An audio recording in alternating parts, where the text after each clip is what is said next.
Hi everyone, welcome back to my YouTube channel. It's Laura from Hyperstamper. I've got the last two of my 10 of the week junk journals, and on August 1st I'll be putting out one every day, and at the end of the week a few a day for the next 10. So here we are, number 9 in this week's series, and this is a fantastic book from 1915. It's called 20 Years After, and as you can see, it is in the theme of the Three Musketeers, so this would have been the story about 20 years after that story, sort of like a sequel.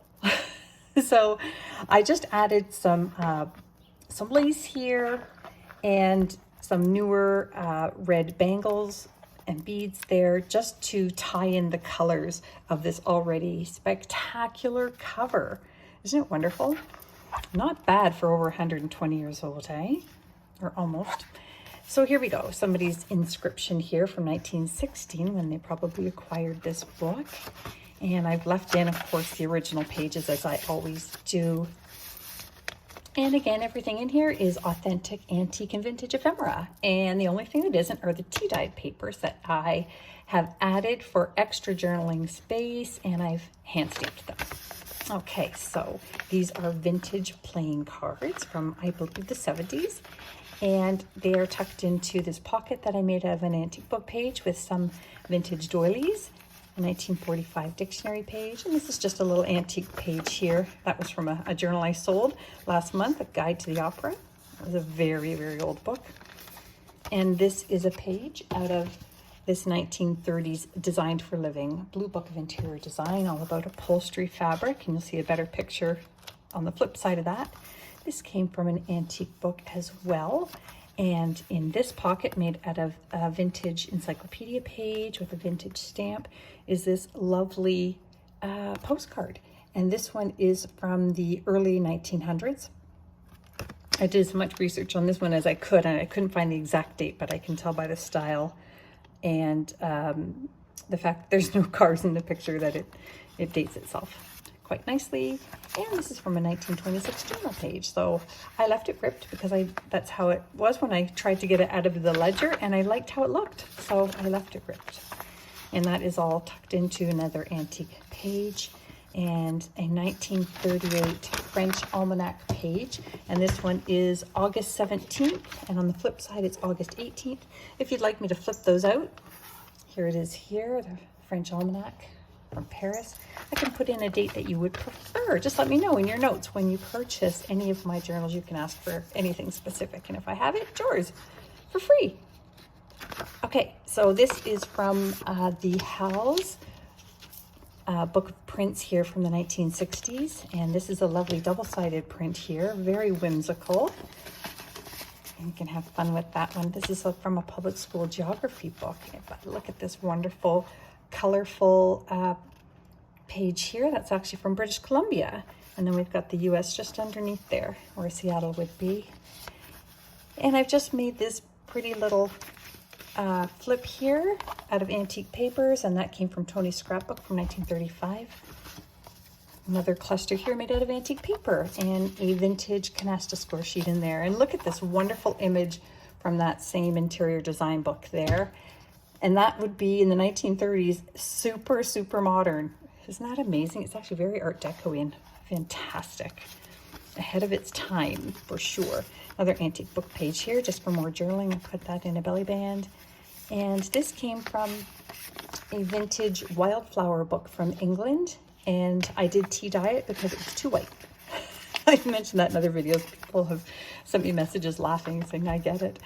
And just some beautiful book spine texture there. Little scraps of doilies. Vintage dictionary page here with some lovely flowers, and a children's book page here with some fun color images here, and a tag I made out of vintage sewing pattern, and this one had plaids on it. I've used that one a few times. This little tiny bit here is from a 1907 Times newspaper clipping, and here is what I thought was a postcard. It is actually, well, it is a postcard photograph. So they used to take photos and then put them on postcards so that you could mail them out to family and friends. And that's on a Magic Garden antique book page there, one of my favorite books. Sing a Song of Sixpence is a Mother Goose story there. And that came from the 1940s Mother Goose book here. And inside here is a lovely little spread with these beautiful women from the 50s who are wearing fashions that I would absolutely wear today. Who wouldn't? Look at them, they're fantastic. That's actually from a German magazine. Another children's book here, some violins and a cello, and just a little page here from a vintage sewing book, instruction book. And on the flip side, is that fun? You can have lots of fun with that piece too, and you can journal all over it, and all the white space too you find as well. You can journal on Pearl Shop receipt from the 1950s. Again, all the clusters are made from antique paper, all of them. Look at that fun image from that dictionary page, that vintage page. Isn't that fun? Okay, mythology. That's the word I want. This here, I'm trying to find my little book here, is from this one here, a vintage household hints book for happy housewives. And there's a vintage table doily. Here is a book on a page about a book on antiques, which is already 120 years old. So I think that's hilarious that they're talking about antiques in an antique book. And there it is. Actually, this one looks pretty appetizing. I would eat that. That is a beautiful full page color insert from a vintage recipe book. Of course, that is cherry pie. And there's just the flip side of that. I try to get as many antique blank pages as I can. They are a bit brittle, so be careful. If anything comes off, just slip it right back into one of the many pockets I've given you for that purpose. This is a whole whack of pages. If you are a salad eater, you're gonna have all kinds of fun looking through this recipe that came from this vintage salad recipe book, which I think is hilarious. I've mentioned that a few times this week.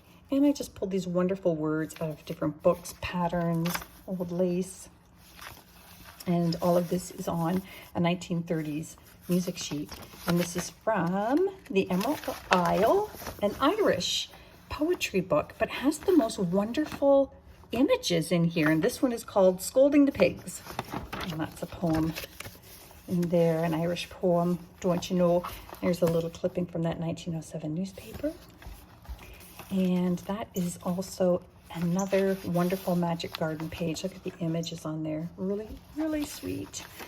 And this here is a 1940 Theater Art magazine page, but these are, I think, very sophisticated illustrations. It's something you would see today, and that was in the 40s. How magnificent is that? This is from an accounting ledger here, and I like it because it has the tabs on it. So this week, each journal had a tab, and this one is G and H. And again, just some of the flip sides of those pages I've already shown you. Aren't they beautiful? Rock of Ages, How Can I Leave Thee? And the original page from the book 20 years after, the end. So I hope you love it as much as I do. It's on Etsy now. So go to etsy.com/shop/hyperstamper with a capital H, and make sure you subscribe so you can see these before they get posted to Etsy, so you can grab the one you want. See you soon.